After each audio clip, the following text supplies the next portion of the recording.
नमस्कार सुधी एवं गुणीजनों, मैं कुसुम शर्मा श्रीमद् वाल्मीकि रामायण के 81वें एपिसोड में आपका बहुत बहुत स्वागत करती हूँ, बहुत बहुत हार्दिक अभिनंदन करती हूँ। साथियों, मेरे इंस्ट्रूमेंट में कुछ प्रॉब्लम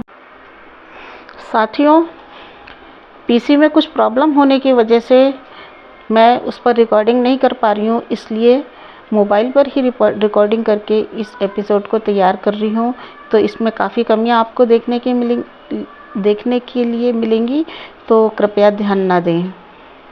तो जब जामवंत जी ने हनुमान जी को अपने बल का स्मरण कराया तो हनुमान जी ने अपना विशाल रूप प्रकट किया, जिसे देख कर के सभी वानर बहुत हर्षित हुए और हनुमान जी की स्तुति इस प्रकार गाने लगे।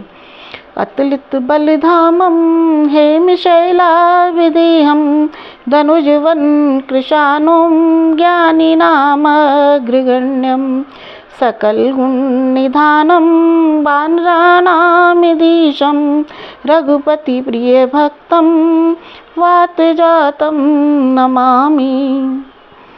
सभी वानर हर्ष में भरकर इस प्रकार हनुमान जी की स्तुति गाने लगे। तो हनुमान जी अपनी पूंछ को घुमा घुमा करके अपने बल का स्मरण करने लगे। अंगड़ाई ले लेकर के बढ़ने लगी। सभी बड़े बूढ़े वानरों को प्रणाम करके हनुमान जी इस प्रकार बोले, वायुदेव अग्नि देवता के सखा हैं, उनकी शक्ति की कोई सीमा नहीं है और मैं उन्हीं का औरस पुत्र हूँ। मैं सहस्त्रों योजन तक की छलांग लगा सकता हूँ। मैं दूर तक छलांग मार करके सहस्त्रों योजन वाले समुद्र को फांदता हुआ पार कर जाऊँगा। समुद्र को लांघते हुए मेरा वही रूप प्रकट होगा जो 3 पग बढ़ाने वाले विष्णु भगवान का वामन रूप में हुआ था। मैं अपनी बुद्धि से जैसा सोचता हूँ वैसी ही मेरे मन की चेष्टा हो जाती है। अतः अब सब सुखी हो जाओ, मैं जनक कुमारी सीता के दर्शन करके ही लौटूंगा। ऐसा कहकर के पवन पुत्र हनुमान जी ने छलांग मारने के लिए 100 योजन समुद्र को पार करने के लिए जनक कुमारी सीता जी की सुध लेने के लिए ऊंचे शिखर वाले महेंद्र पर्वत पर जा चढ़े।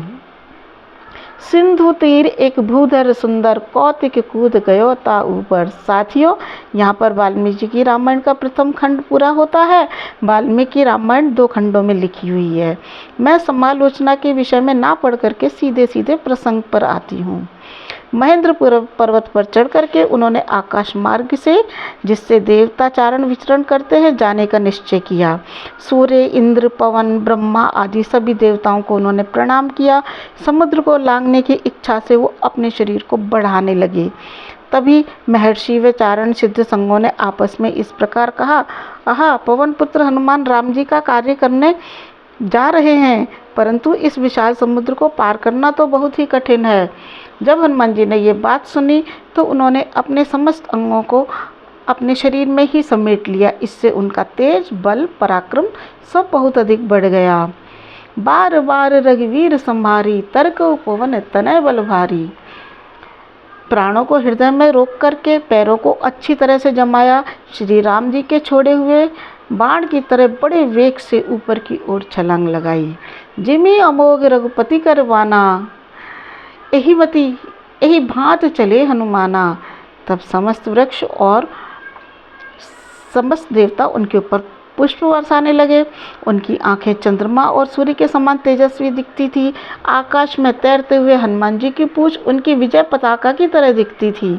वे अपने वेग से समुद्र की तरंगों को, पृथ्वी को, आकाश को सभी को मथने लगे। वे बादलों के समूह में चीरते हुए घुस जाते और फिर निकलते और फिर घुसते फिर निकलते। तब समुद्र ने विचार किया, यदि मैं श्री राम जी के दूत की सहायता नहीं करूंगा तो जगत में मेरी बहुत निंदा हो जाएगी। तब उन्होंने मैनाक पर्वत से कहा, श्री राम के दूत हनुमान जी हमारे विशिष्ट अतिथि हैं, अतः तुम पानी से ऊपर उठ करके उन्हें विश्राम दो ताकि वे बाकी का कार्य आसानी से कर चुके। जल निधि रघुपति दूत विचारी, तय मैनाक हरो श्रम भारी। तब वृक्षों और लताओं से भरा हुआ वह पर्वत बहुत ऊंचा उठ गया। तब हनुमान जी को लगा कि बीच में कोई व्यवधान आ गया है, तो उन्होंने छाती के धक्के से शिखर को नीचे गिरा दिया। तब मैनाक पर्वत मनुष्यवाणी में किस प्रकार बोला? इस प्रकार बोला, हे वानर श्रेष्ठ, वेग पूर्वक छलांग लगाने में आप ही सर्वश्रेष्ठ हैं। सुनो, एक समय पंख होने के कारण मैं उड़ता फिरता था। कुपित होकर के इंद्र ने मेरे पंख काट दिए, तब इस खारे पानी में गिर गया। तब आपके पिता वायुदेव ने मेरी रक्षा की। इससे मेरा भी आपके लिए कुछ कर्तव्य बनता है। अब आप इस पर्वत पर यहाँ विश्राम करके और मेरा सत्कार स्वीकार करके आगे प्रस्थान करें। इस पर हनुमान जी ने इस प्रकार कहा, साथियों, हे मैनाक, मुझे मेरा कार्य शीघ्रता से करना है। समय है ही नहीं कि मैं विश्राम कर सकूं। हनुमान तेहि परसा कर पुरि पुनि कीन प्रणाम। राम काज कीने बिना मोहि कहाँ विश्राम। हनुमान तेहि परसा कर पुनि कीन प्रणाम।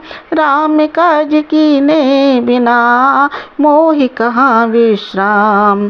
साथियों, हनुमान जी ने उन्हें प्रणाम किया, मैनाक पर्वत को प्रणाम किया और आगे बढ़ गए। साथियों, अपनी वाणी को विराम देती हूँ। जय श्री राम, जय श्री राम, जय भारत, जय भारत।